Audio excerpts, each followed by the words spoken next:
आप लोग अपनी प्रेजेंट लोकेशन से जहाँ पर भी आप लोग रिजाइडिंग कर रहे हैं अभी आपको पहुँचना होगा हरिद्वार में।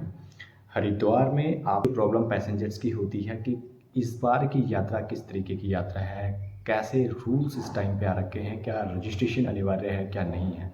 देखिए, अगर आप ऑल ओवर उत्तराखंड के हैं, टोकन सिस्टम जो भी केदारनाथ धाम में चल रहे हैं, आप कहीं के भी हो, आपके पास होता है ना, ऑक्सीजन मास्क हमारे होते हैं। तो हेलो दोस्तों, कैसे हैं आप सभी लोग। स्वागत है आप सभी का एक बार फिर से मेरे यूट्यूब चैनल और मेरे एक नई वीडियो में। तो आज की जो ये वीडियो है काफ़ी ज़्यादा स्पेशल है, क्योंकि ये कोई ऐसा पूरा ब्लॉग नहीं होने वाला है, काफ़ी इन्फॉर्मेटिव वीडियो है भाई। उत्तराखंड के 4 श्राइन्स जो हम लोग 4 धाम यात्रा जो आजकल स्टार्ट हो चुकी है, तो ये पूरी वीडियो 4 धाम यात्रा आप लोग कैसे कर सकते हैं, जिसमें हमारे फेमस जो श्राइन्स प्लेस हैं उत्तराखंड के, आप लोगों को कोशिश करूंगा इस वीडियो के माध्यम से पूरी जर्नी किस तरीके से आप लोग कर सकते हैं अपनी। तो गाइस, सबसे पहले देखिएगा, आप लोग अगर उत्तराखंड के किसी भी धाम में आना चाहते हैं, either you want to visit to the Badrinath, Kedarnath और गंगोत्री और यमुनोत्री, फर्स्ट ऑफ आपको अपनी लोकेशन से जो आना है, either you are from the south India और you are from the north India, आप किसी भी प्लेस से आते हैं, तो चारों धामों का जो द्वार है उत्तराखंड में वो है भाई हरिद्वार। सबसे पहले आप लोग अपनी प्रेजेंट लोकेशन से जहाँ पर भी आप लोग रिजाइडिंग कर रहे हैं अभी आपको पहुँचना होगा हरिद्वार में। हरिद्वार में आप लोगों को इजीली जो बस है, आप अपने व्हीकल से आते हैं दैट्स फाइन। अगर आप लोगों के पास अपना व्हीकल नहीं है, आप बस के थ्रू जाते हैं, तो यूटीसी की जो बसेस होती हैं वो काफ़ी ज़्यादा मतलब चलती रहती हैं, आप लोग कैच कर सकते हैं और वो निकलती है डायरेक्ट सीधा। आप लोग हरिद्वार से अगर मिलती है आप लोगों को तो ठीक है, अगर नहीं भी मिलती है तो हरिद्वार से आप लोग सीधा जो ऋषिकेश है वहाँ के लिए बस पकड़िए, ईजिली आप लोगों को मिल जाएगी। हर 20-15 मिनट आधा घंटा में वहाँ से बस चलती रहती है ऋषिकेश के लिए। ऋषिकेश जब आप आएंगे तो इंटरनेशनल जो वहाँ का जो बस स्टैंड है, तो उसके जस्ट बगल में आप लोगों को श्रीनगर वाला, रुद्रप्रयाग वाला आप लोगों को मिल जाएगा। उत्तरकाशी का भी मिल जाएगा, क्योंकि उत्तराखंड के जो 4 धाम है हमारे वो 3 जिलों में हैं। उत्तरकाशी हो गया, उत्तरकाशी में गंगोत्री और यमुनोत्री है, रुद्रप्रयाग में आपका केदारनाथ हो गया और चमोली में आपका बद्रीनाथ हो गया। तीनों जगहों के लिए अगर आप लोगों को बसेस पिक करनी है तो आप लोग वहाँ से उसको आराम से कैच कर सकते हैं। इसके बाद अगर आप लोग जाना चाहते हैं, जैसे रुद्रप्रयाग, भगवान श्री केदारनाथ के दर्शन आप लोगों को करने हैं, तो आपको कैच करनी होगी रुद्रप्रयाग की बस। रुद्रप्रयाग जो आपको रुद्रप्रयाग तक छोड़ेगी, फिर रुद्रप्रयाग में अगर आप लोग वहाँ पे उतर जाते हो, ठीक है, आप लोगों को दूसरी बस बोर्ड करनी पड़ेगी, जो कि आप लोगों की जाएगी ऊखीमठ होके और आप लोग फाटा होके आप लोग ईजिली, जो मुझे लगता है गौरीकुंड तक आप लोगों को बस मिल जाएगी। नहीं भी मिलेगी तो गुप्तकाशी हो गया और आपका जो ऊखीमठ हो गया वहाँ तक तो मिल ही जाएगी।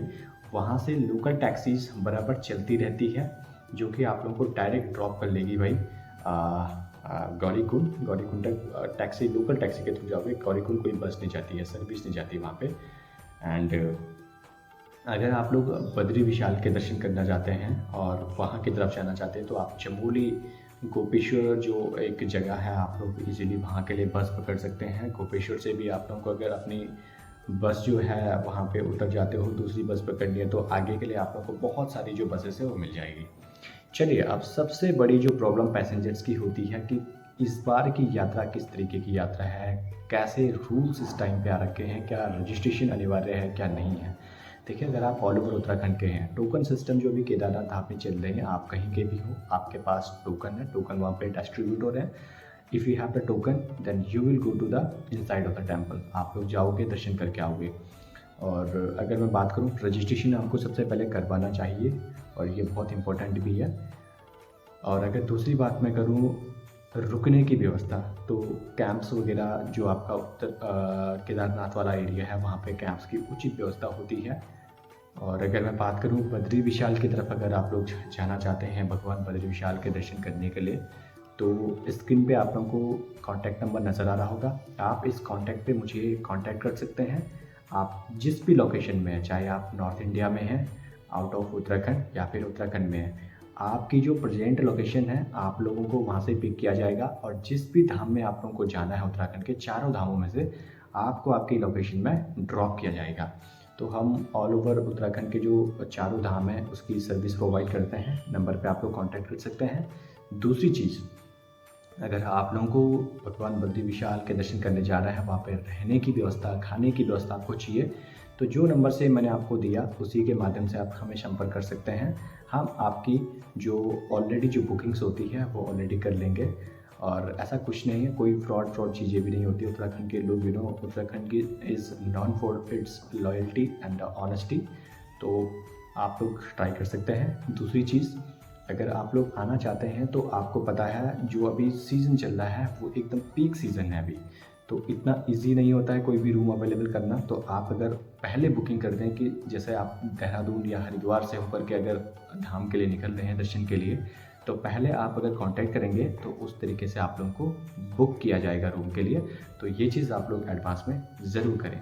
चलिए, ये तो थी अभी तक की जो व्यवस्था किस तरीके की चल रही है। अब बात करते हैं, अगर आप लोगों को अपने चारों धामों में उत्तराखंड में दर्शन करने के लिए आना तो किन किन चीज़ों की सावधानी आपको बरतनी पड़ेगी। देखो, सबसे पहला जो मोस्ट इम्पॉर्टेंट फैक्टर होता है, इंसान क्या सोचता है कि we are living in the month of May right now.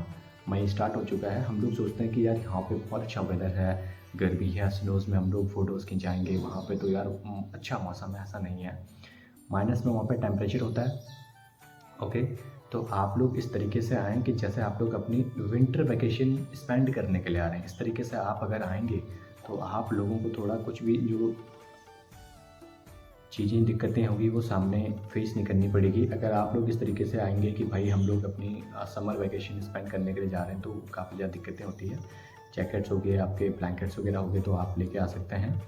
दूसरी चीज़, रहने खाने पीने की जो मैंने आपको बताया, आपको किसी भी धाम में जाना है आप हमसे संपर्क करें, आप लोगों के लिए उचित व्यवस्था की जाएगी। अगर आप लोग यमुनोत्री भी जाना चाहते हैं, गंगोत्री भी जाना चाहते हैं, तो जो नंबर मैंने स्क्रीन पे दिया आप लोग हमसे संपर्क करें, आप लोगों के लिए व्यवस्था की जाएगी। लेकिन हाँ, जिस दिन आप आ रहे हैं कम से कम 1 या 2 दिन पहले बता के आएँ, क्योंकि इस टाइम पे रश बहुत ज़्यादा होता है। पीक पे सीज़न अभी चल रहा है कि स्टार्टिंग में सबसे ज़्यादा जो यात्री होते हैं वो आते हैं।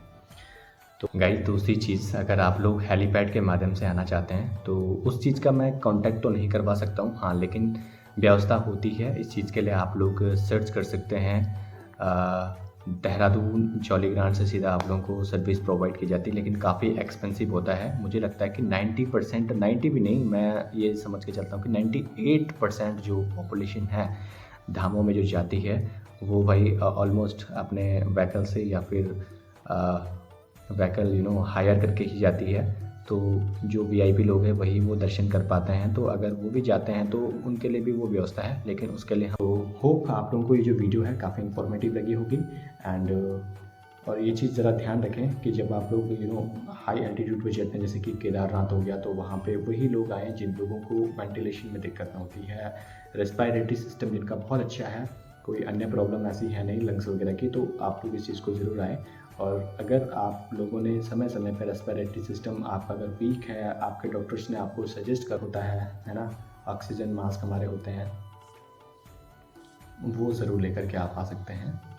बाकी गाइज, होप ये वीडियो आपको इन्फॉर्मेटिव लगी होंगी और ज़रूर इस वीडियो को शेयर कीजिए। एंड उम्मीद करता हूँ भगवान बद्री विशाल, भगवान बाबा केदारनाथ और माँ गंगोत्री यमुनोत्री आप लोगों पे सदा अपना आशीर्वाद बनाएं। जय बद्री विशाल।